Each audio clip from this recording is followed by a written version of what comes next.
Buenas. El tema a socializar hoy, las crisis financieras mundiales y cómo prevenirlas.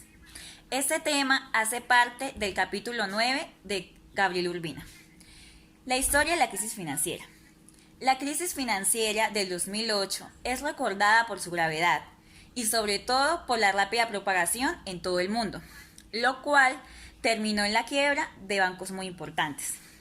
El 15 de septiembre del 2008, la caída de Lehman Brothers se consideró como la mayor quiebra de los Estados Unidos, la cual a su vez marcó el inicio de su crisis, por lo que se optó por bajar la tasa de interés de los bancos centrales, para reactivar así su economía e incentivar a las familias y a las empresas a consumir e invertir más.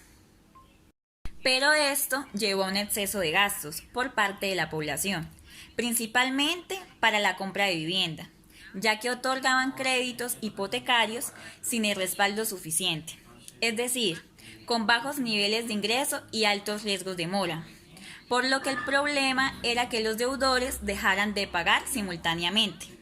Todo esto funcionaba bien si las personas pagaban su hipoteca y el precio de las viviendas subía, pero la Reserva Federal comenzó a subir la tasa de interés para controlar la inflación, porque las cuotas del crédito eran más altas. Y por ello se dejarían de pagar sus hipotecas, aumentando el número de vendedores y ahora la oferta de vivienda era mayor a la de demanda. Por eso los precios empezaron a bajar.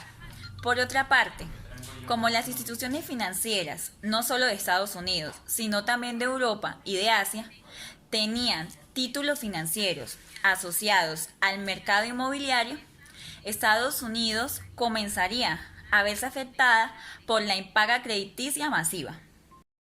Entonces, una breve explicación de todo esto sería que no se alertó sobre la posible crisis.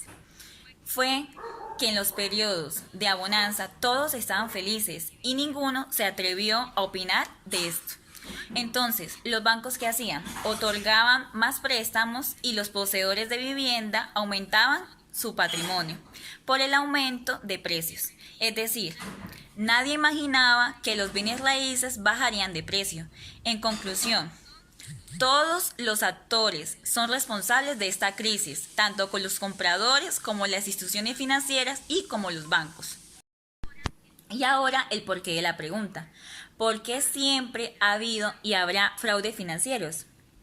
Un fraude se refiere a una falsedad deliberada hecha por la alta gerencia de un negocio a personas externas de la organización del mismo.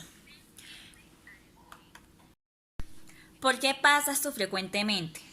Porque el ser humano, en todas sus debilidades, tanto económicas como sociales, crea y recrea sus desigualdades, a la vez que sanciona y marginaliza a los más vulnerables.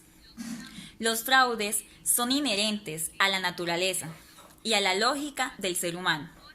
Por esto es que siempre ha habido y habrá fraudes financieros. Ahora hablaremos de la responsabilidad social de las empresas. La responsabilidad social de las empresas se basa en una contribución activa y voluntaria por parte de la empresa, con el fin de mejorar el entorno social y ambiental. De esta forma se optimiza la situación competitiva y su valor añadido. Las características de la responsabilidad social de una empresa son: la responsabilidad social de las empresas suelen ser un concepto vinculado a las grandes empresas, pero también se puede considerar una herramienta estratégica para aumentar la competitividad de las empresas. Segundo, es importante entender que la responsabilidad social de las empresas no debe ser considerada ningún comportamiento altruista llevado a cabo por la empresa, ni tampoco ningún instrumento publicitario para mejorar su imagen, sino como una forma de gestión que implica su colaboración con la sociedad, incorporando las preocupaciones de esta como parte de esta estrategia y asumiendo el compromiso de responder de sus acciones de forma transparente. Hoy hablaremos de una empresa sostenible o socialmente responsable. Se define como aquella empresa que no tiene efecto negativo en el ambiente, la sociedad y la economía. Un ejemplo sería, tenemos nuestra empresa, determinamos las prioridades que tiene nuestra empresa, generando y desarrollando estrategias para cumplir estas prioridades, teniendo en cuenta el impacto social, económico y ambiental que estas estrategias pueden alcanzar, buscando unos resultados mínimo que sean neutros y positivos para nuestra empresa, que sería lo más favorable para lograr así un beneficio económico. Definamos los tres pilares importantes para una empresa sustentable. Primero, el impacto social. Su objetivo es brindar un bienestar a sus clientes y trabajadores. El impacto económico. Se tiene en cuenta el valor comercial con factores como la gestión que realice nuestra empresa, como lo son las propagandas, los clientes a los cuales va dirigido nuestro producto y la productividad de nuestra empresa. El impacto ambiental define estrategias, o ese es su fin, como lo es estrategias amigables con el medio ambiente. Una de ellas sería el reciclaje. Ahora hablaremos del índice de Dow Jones. Es un índice de referencia mundial que identifica las empresas líderes en sostenibilidad según tres dimensiones. Dimensión económica. Verifica asuntos como el manejo de los clientes, las estrategias tributarias, la gestión de riesgos, las estrategias de gobierno corporativo. La dimensión social. Valora la gestión en temas como el talento humano, la inclusión financiera, los derechos humanos y las relaciones con la comunidad.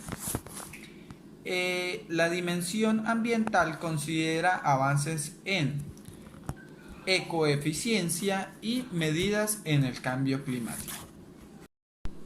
Un tema importante es la conducta humana. La expansión capitalista recurre frecuentemente a prácticas que no son convenientes para la economía, como es el uso de la fuerza por los cargos que tiene, la corrupción y el fraude en contratos. Estas actividades las realizan para evitar el pago de impuestos y de aranceles. ¿Qué hacen con estos recursos que muchas veces se ahorran?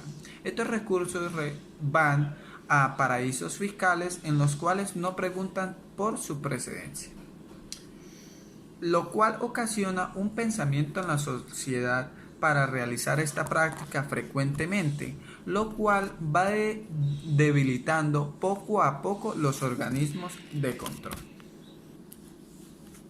¿Qué se puede hacer para evitar estas acciones? Una solución sería cambiar la contabilidad actual, ya que no refleja el verdadero valor de las empresas ni sus ganancias. Otro punto sería cambiar los paradigmas educativos de los niveles básicos, crear una conciencia social sobre estas prácticas. Y por último sería emplear que la tecnología informática sea un ente de control, el cual esté sobre todas estas acciones. En este punto hablaremos de las deficiencias o unas de la contabilidad actual. Entre ellas tenemos: genera una cifra única a final de año, donde señala la ganancia durante este periodo, sin tener en cuenta o donde no se considere la inflación que se obtuvo durante el tiempo o este periodo de año, ya que no es la misma en todo el año. Otra sería que los ingresos y los costos pueden provenir de varias fuentes, como lo son la venta de activos, los préstamos, la devaluación de la moneda, las regalías por patentes, entre otras. A continuación se presentan tres de las más grandes sugerencias que tienen la finalidad de reflejar de manera objetiva el valor de una empresa y que sean menos engañosos para los inversores, que ha sido: Primero, ayuda y colaboración de los gobiernos para que las corporaciones y sus propietarios tengan menos probabilidades de cometer fraudes de cualquier tipo. Segundo, los balances que son de competencia de la empresa deben ser realizados por cortos periodos de tiempo, para así se facilite la comprensión de lo sucedido y la elaboración del mismo.